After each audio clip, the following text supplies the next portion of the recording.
Seorang wanita cantik sedang duduk di kursi kebanggaannya saat ini. Tangan itu tidak berhenti bergerak memeriksa lembaran-lembaran kertas dan menggerakkan penanya di atas lembaran kertas tersebut. Sekali dia mengetukkan jemari cantik yang dihiasi cat kuku yang berwarna mencolok itu di atas meja yang sedang serius. Rambut panjang berwarna coklat diikat ke belakang dengan rapi. Wajah cantik itu terlihat sangat serius memeriksa lembaran kertas di atas mejanya sampai sebuah ketukan pintu membuat dia menoleh.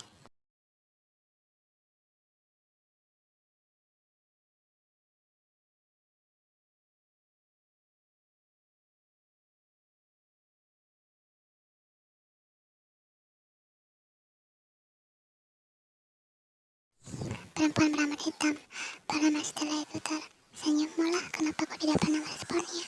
Terlalu tua. Astaga, pesirku yang cantik, dia baru 35 tahun, kalian hanya beda 10 tahun lagi pula. Dia lajang, dan apalagi pengusaha nomor 1 terkaya di Korea. Ucap Stella depan Ian, sedangkan Ian menjamkan matanya. Peran Stella selalu saja berisik dan mendesaknya agar mau kencan dengan Pak Jimin.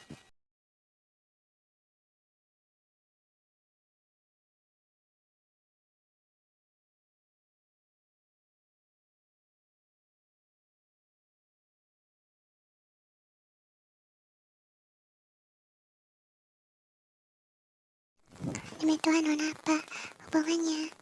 Sepertinya sudah pernah merasakan saja selama ini kau tak pernah kencan, apalagi bercinta. Pasti Anda sedang bermimpi. Ia menatap ke arah Stella dengan terpanas micin.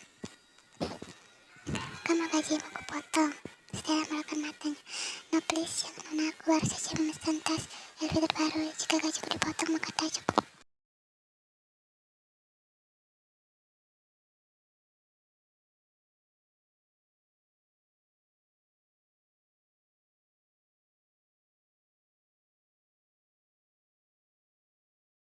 Pikiran Ian berkelana kembali di masa 30 hari yang indah, dan setelah itu Taeyong seolah menghilang di dalam bumi. Ian berusaha bangkit dan melanjutkan kuliah di Harvard selama 2 tahun. Namun hatinya sungguh takut untuk menahan diri dan berakhir datang ke Swiss dan kembali ke rumah itu. 2 tahun lalu Ian datang kembali ke tempat Taeyong, rumah megah yang pagar sudah dililit oleh sulur.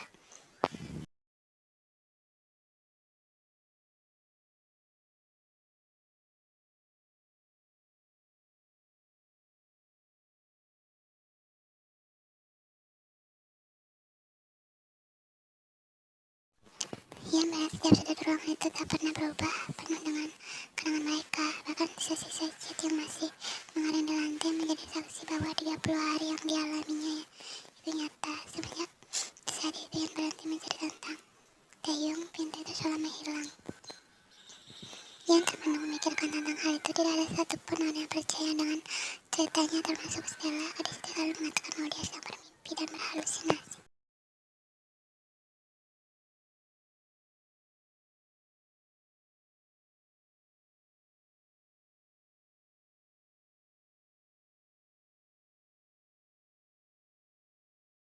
Ian menghela nafas kasar. Selama 5 tahun kenangan 30 hari masih terpantau jelas di ingatannya. Semuanya seolah begitu segar. Bahkan Taeyong sedang datang dalam mimpi Ian. Saat awal-awal mereka berpisah, Ian merasa ikatan batin mereka begitu kuat.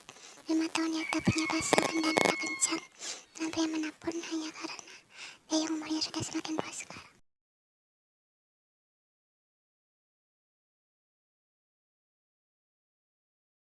Nona, sebaiknya Anda terima ajakan Jimin saja untuk berkencan. Kuat ibumu sendiri harus menunggu yang tidak pasti.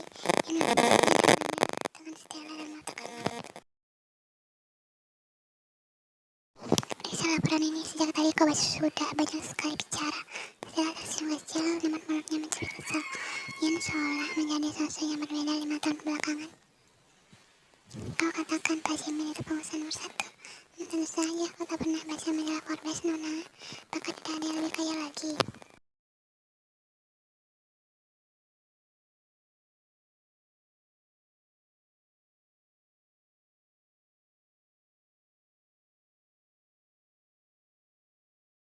Penggerak ekonomi Korea yang dan sangat berkuasa. Aku dengar dia menghilang saat umurnya 17 tahun dan orang-orang memburunya.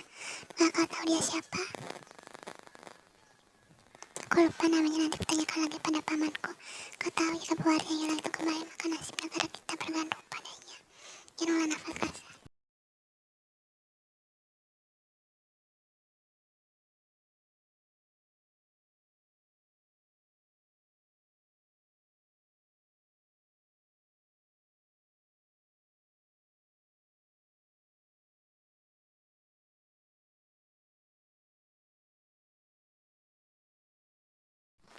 Lama-lama aku semakin tidak waras. Sepertinya Yunjin jauh lebih waras darimu. Di mana dia?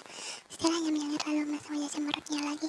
Aku rasa dia semakin tidak waras. Sekarang lihat itu, Nona. Stella menunjukkan ke arah seorang pria yang sedang berjalan masuk ke dalam ruangan dengan rambut pirang mencolok dan dikuncir ke belakang. Belum lagi dengan aksen kacamata hitam yang terdengar di hidung ujungnya. Baik Ian maupun Stella mendadak terdiam saat melihat Yunjin sudah berdiri di depan mereka saat ini.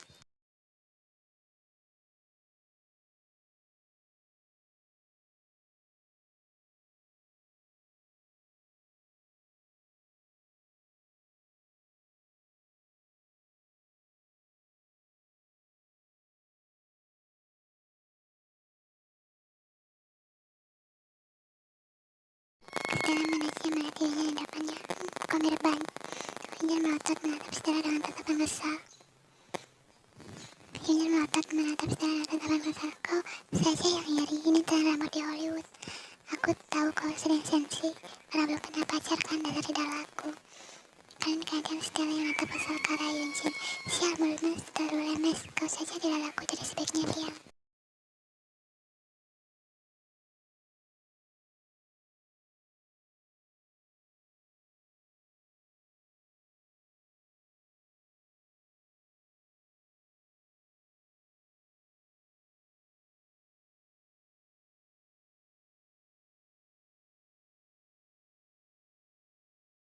Bayi Nona Ian mengambil tas dan kacamata hitamnya lalu keluar dari ruangan. Yunjin dan Stella sedang menatap dengan pandangan kesal. Dasar Gangnam. Stella memutar tubuhnya dan mengibaskan rambutnya sampai mengenai wajah Yunjin. Kemudian dia menggelenggang pergi. Hal itu membuat Yunjin otomatis memejamkan matanya kesal. Dasar wanita sialan, empat Yunjin ternyata menghiraukannya. Wanita itu sudah keluar dari ruangan.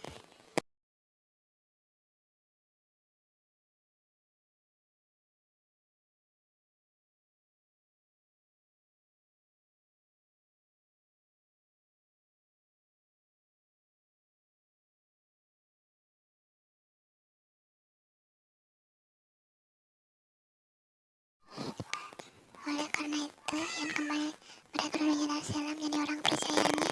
Ian bersyukur pada Yunjin yang Stella selalu ada dan menghiburnya. Ian terkenal menjadi pengusaha di umur yang masih muda.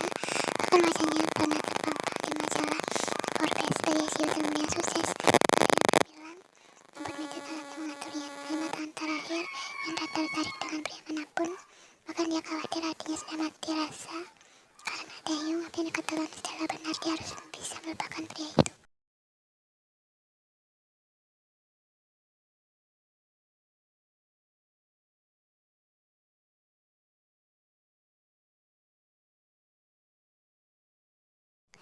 Iya, kau benar, tapi aku seharusnya tidak boleh terus mengabaikannya kan. Benar juga sih, kau harus masuk juga nanti. Tak usah, kau tunggu di luar saja. Tapi jika anak kenapa bagaimana? Kan baru pertama bertemu dengan Presiden Park. Ian tersenyum, Yunjin memang sangat mengkhawatirkannya. Yunjin, aku bukan anak kecil lagi.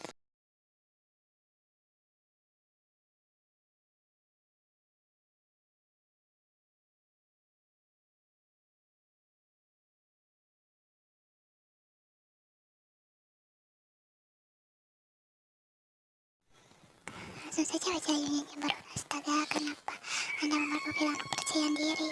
Ian tertawa, aku bercanda, aku cocok dengan model rambut apapun. Tapi aku lebih suka hitam. Tunggulah di sini, aku akan masuk ke dalam. Yunjin mengangguk Yang kemudian turun dari mobil dan memasuki gedung Dohwa Group yang begitu besar itu. Setelah kepergian Ian, Yunjin langsung berkaca melihat wajahnya sendiri.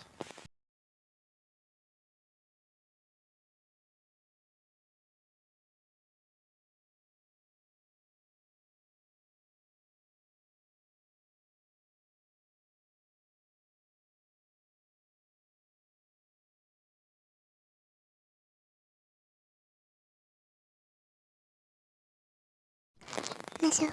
Suara itu terdengar begitu santai. Akhirnya Ian pun masuk ke dalam ruangan itu.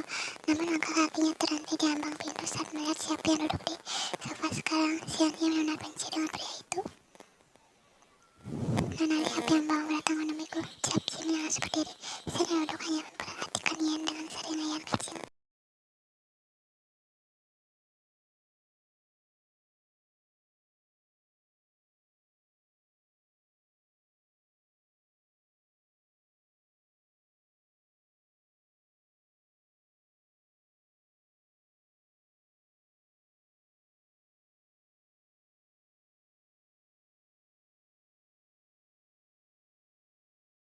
Jaga ucapanmu, aku tidak pernah menikah denganmu.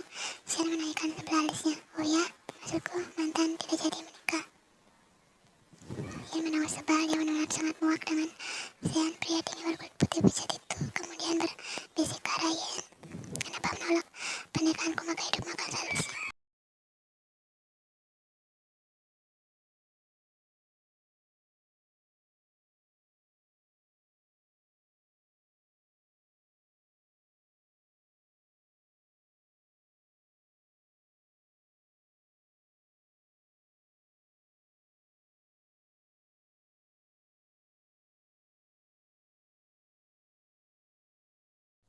Nona Lee, silakan masuk.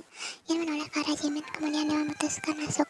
Pria itu tersenyum dan duduk di atas sofa dengan menjalankan kakinya. Pria itu memiliki senyuman yang menawan dan aura yang lembut. Jimin pun duduk di sofa dan mereka duduk berhadapan sekali.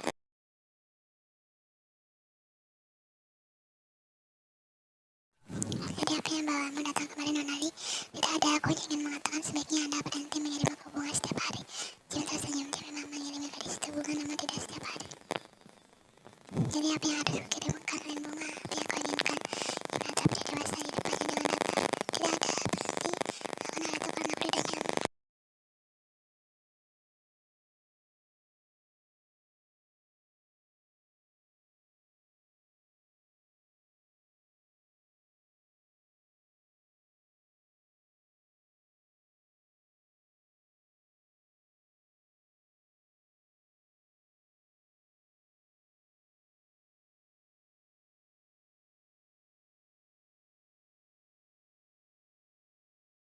Mungkin banyak yang menyukaimu sampai kau tahu itu dari siapa saja. Aku tidak tahu itu dari siapa saja. Yang terpenting aku minta tolong padamu. Berhenti mengirimku barang-barang mahal dan bunga. Jimin telah tersenyum dengan tenangnya. Ada wanita yang paling unik karena tidak mudah ditaklukkan dengan caranya. Baiklah, ada lagi yang ingin kau katakan? Tidak ada, aku permisi. Tunggu, Nona Lee.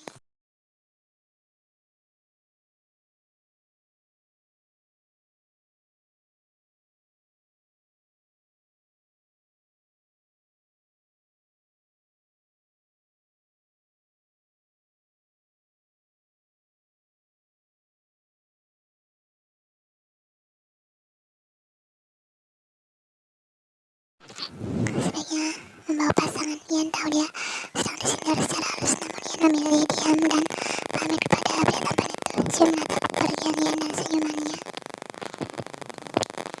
Ian kembali ke apartemennya semenjak menjadi presiden yang tidak lagi dimension. Dia membeli sebuah apartemen di dekat Sungai Han. Saat menatap dari jendela kaca, maka pemandangan Sungai Han yang indah akan terlihat dengan jelas dan memanjakan mata.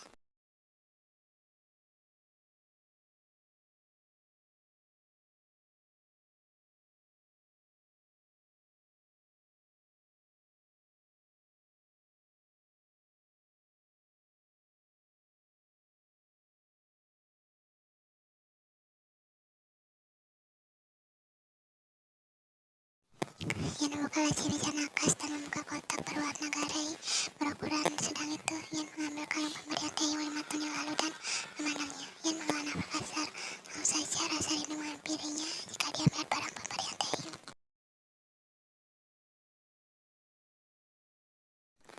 Kemudian Ian membuka kotak yang satu lagi, berisi gelang berwarna brown yang diam-diam diberikan oleh Taeyong saat di kota tua. Ian masih ingat maka tidak pernah lupa sedikit pun tentang kenangan mereka. Mati-matian Ian berusaha melupakan namun tidak bisa. Dia sudah berusaha membuka hatinya untuk pria lain namun tetap saja dia tidak bisa.